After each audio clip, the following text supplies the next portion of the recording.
El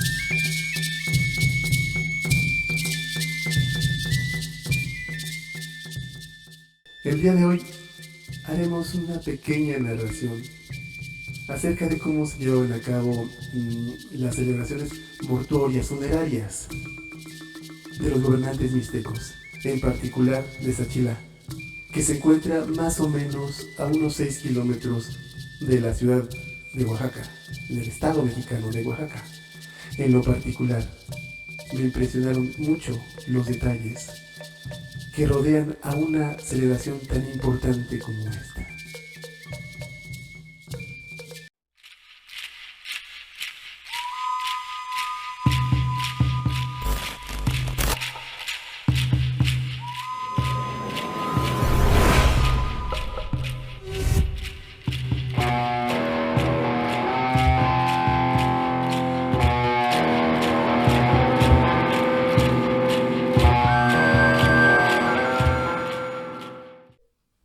No podía ser más grande el pesar que sentía nuestra gente. El más querido gobernante, el señor Cinco Flor, había muerto de una extraña enfermedad. Todavía era joven, tenía 25 años. Cinco Flor tenía varias esposas. Había sabido ser un buen gobernante y la gente lo respetaba. Los preparativos para las ceremonias fúnebres ya habían comenzado. Toda la noche sus más cercanos parientes lo habían acompañado. Aún se encontraba en el punto alto en Teozapotlán, la ciudad capital de su señorío. Aunque se encontraba lejos del reino de quien fuera su padre, el señor de Tilantongo, Cinco Flor, había levantado en Teozapotlán un asentamiento mixteco desde hacía varios soles, desde que, por acuerdo de sus respectivos padres, se había casado con la hija del señor de Sachila. Y así había llegado a ser el amo absoluto de esas tierras, a cuya gente se había ganado con su infinita bondad. Su madre y sus hermanas habían venido de las tierras altas del Oñusabi y apenas llegaron para verlo morir. Su madre sahumó el cuerpo y lo entregó a los dioses. Ellos sabrían por qué lo recogían tan pronto.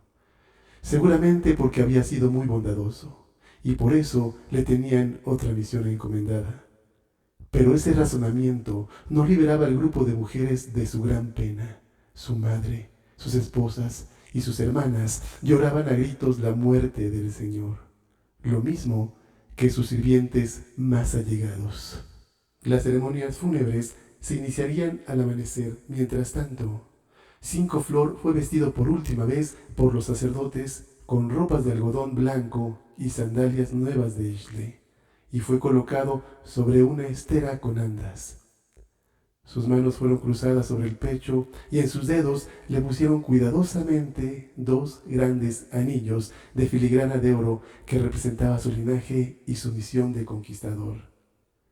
Misión que había cumplido cabalmente. En su cuello llevaba varios collares de grandes cuentas de ámbar, de jade, de turquesa, de oro, de cristal de roca, de coral y de conchas de mar. También portaba las grandes orejeras de obsidiana que usaba cada vez que salía a recorrer sus dominios. Una gran cuenta de jade fue colocada en su boca y la cabeza tenía una diadema de oro con la que celebró su entronización 10 años antes. En el pecho tenía una enorme máscara hecha de pequeños mosaicos de turquesa, coral y obsidiana, sobre una base de madera fina, elaborada por un famoso artesano especialmente para este momento. Igualmente portaba su chimali, es decir, su escudo simbólico que tantas veces lo había librado de la muerte en el campo de batalla. El escudo era de oro macizo y estaba decorado con un chicalcohuiqui, realizado en mosaicos de turquesa. Sus bordes de hilo de filigrana simulaban los rayos del sol, y en su parte inferior colgaban varios cascabeles de oro. En una de sus manos se le colocó el bastón de empuñadura de oro con una efigie de serpiente, símbolo inconfundible de su autoridad sobre los habitantes de estas tierras, el cual le había sido entregado por su padre al momento de contraer matrimonio, ya que representaba el nuevo poder que había adquirido al hacer la alianza matrimonial con esos señores del valle. rodeado de flores blancas y de sahumadores llenos de copal y tabaco. Entre la música fúnebre de flautas y tambores, el cuerpo fue llevado en hombros hasta el templo principal, situado en el punto más alto de la ciudad, hasta donde acudieron sus súbditos a presentarle sus respetos. El templo había sido sahumado y vaciado de tal manera que únicamente el cuerpo de nuestro amado Señor estuviera dentro, solo acompañado por un sacerdote que periódicamente cambiaba los ahumadores y decía oraciones, mientras que afuera del templo la población se aglomeraba esperando la oportunidad de ver por última vez a su gobernante. Hacia el mediodía habían llegado ya los señores de Cuilapan y de Obá, de Mitla y otros representantes de pequeños pueblos de la región. Hasta entonces, y solo hasta entonces, se permitió el acceso al templo, para que los súbditos entregaran sus ofrendas y presentaran sus respetos al difunto, que había sido su gobernante máximo y a quien debían sus reinos. Después de ellos, cada uno de los habitantes de Teozapotlán lo despidieron con flores del campo. También tuvieron la oportunidad de verle, llorarle y hasta tocar su cuerpo. Todo el resto del día y de la noche duró la despedida. Los sacerdotes habían ordenado a las mujeres preparar alimentos para todos. Chocolate, tortillas y mole se repartían entre los asistentes. Los hombres ancianos fumaron tabaco y consumieron pulque, y cada uno de ellos le dieron al difunto sus recomendaciones respectivas para su paso a la otra vida. Tocaron su frente y colocaron un objeto sobre el cuerpo. Uno de los ancianos puso un pequeño pájaro sacrificado dentro de una vasija. Otro puso un abanico con mango de jade. Otro más un vaso de alabastro. Algunos pusieron cuentas de jade y algunas figuras caprichosas de obsidiana que habían tallado ellos mismos. En suma, recibió una gran cantidad de objetos que le ayudarían a pasar a la otra vida. En otro lugar, un grupo de hombres ya trabajaba afanosamente con el sacerdote principal abriendo la tumba. Esta se encontraba debajo del piso de la casa del Señor. Él mismo la había mandado hacer en forma de pequeña casa, toda de piedra, pintada de rojo y con techo plano de grandes lajas. En los muros laterales había pequeños nichos para que se colocara su ofrenda, y en el muro de fondo dos enormes lechuzas con las alas extendidas y grandes ojos abiertos para que ellas lo acompañaran en la oscuridad de su viaje. El sacerdote principal ordenó traer el mismo escultor para que labrara una efigie del señor Cinco Flor con su nombre inscrito, con una bolsa de copal en una mano y su bastón de mando en la otra. De esta manera, se pensaba, no podría perder sus poderes ni con la muerte. La tumba fue sahumada en su interior. Los huesos de un anciano pariente del Señor, que había muerto varios años antes, fueron amontonados en una esquina de la tumba junto con los pocos objetos que le habían ofrendado, de tal manera que la tumba quedara libre para el entierro principal. El acceso a la tumba se limpió, se roció con agua y se adornó con flores, y el escultor dio los últimos toques a la efigie del señor Cinco Flor. Mientras tanto, en sus casas, sus tres esposas eran bañadas y purificadas con hierbas. Las tres lloraban. También lloraban las familias de ellas, porque sabían que a la muerte del Señor, ellas también debían acompañarlo. Siempre lo habían sabido, pero llegado el desenlace sentían la gran pena de dejar a sus familias. El temido momento del entierro llegó. Todos marcharon del templo a la tumba del palacio. Ya todos se habían despedido del difunto. Ya lo habían llevado a sus lugares favoritos. Lo llevaron a oír a los pájaros y al río que tanto le gustaba. Había pasado por todos los templos en su último adiós.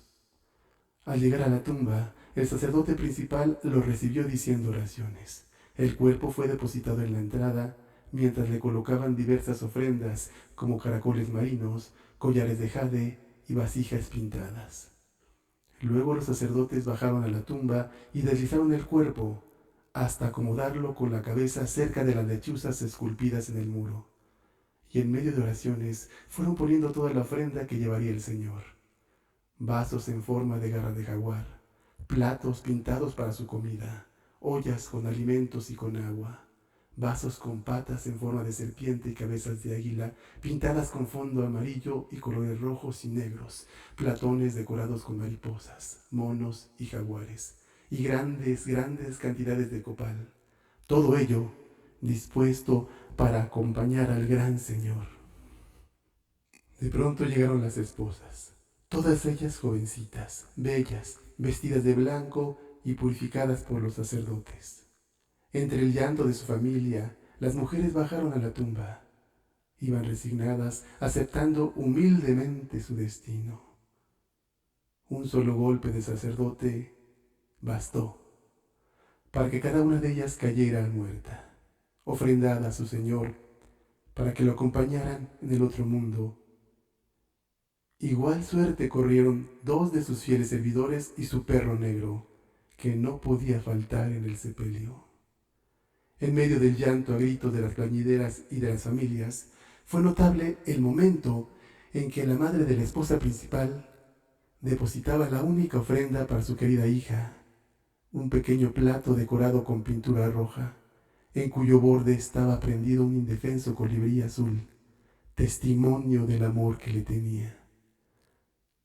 Al final de la ceremonia, todo el pueblo y los visitantes quedaron sumidos en la tristeza, conscientes de que nunca más volverían a ver a su señor Cinco Flor deambular por las plazas, pero al mismo tiempo estaban contentos de saber que se había ido con los dioses, que se había ido al inframundo, al lugar donde pertenecía. El señor de Mitla platicaba que en su pueblo las ceremonias fúnebres se hacían de manera similar. Sin embargo, decía que sus tumbas eran mucho más grandes y que tenían forma de palacios, que estaban esculpidas con grecas de piedra y con finos acabados. Las habían mandado construir en forma de cruz, señalando con cada lado los rumbos del universo. El último señor que había muerto había recibido muchas ofrendas, casi tantas como nuestro señor Cinco Flor, pero había sido un gobernante muy severo y no había recibido tantas muestras de cariño como el nuestro.